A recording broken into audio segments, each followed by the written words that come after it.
We know that cars are powered by engines, but how do they do this? The rotating motion of an engine's crankshaft is transmitted to the wheels by the drive shaft. The gearbox changes the number of rotations of the driven wheels during one turn of the crankshaft. In low gear, the output of the engine is high, but the speed is low. In high gear, the car is faster and uses less fuel, but accelerates more slowly. The most common type of engine used in cars is the four-stroke Otto engine. It converts the alternating vertical motion of the pistons into the rotation of the crankshaft.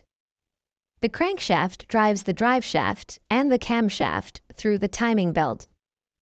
The camshaft operates the valves which ensure fuel intake and the expulsion of exhaust gases through a coordinated rhythmic opening and closing.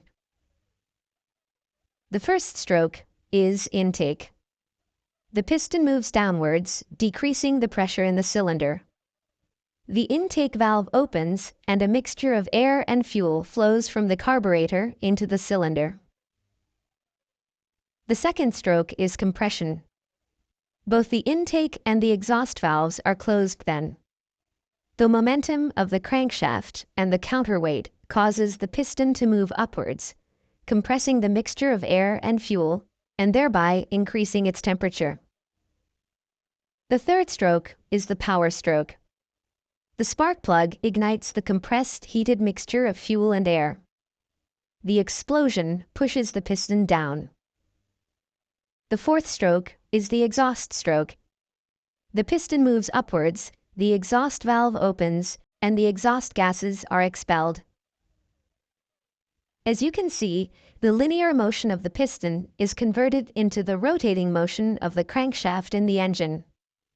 The energy necessary to move the piston is provided by the combustion of fuel. The fuel used in the four-stroke Otto engine is petrol. An important attribute of petrol is the octane number. The higher it is, the higher its boiling point. Therefore, it can be compressed more, resulting in greater efficiency.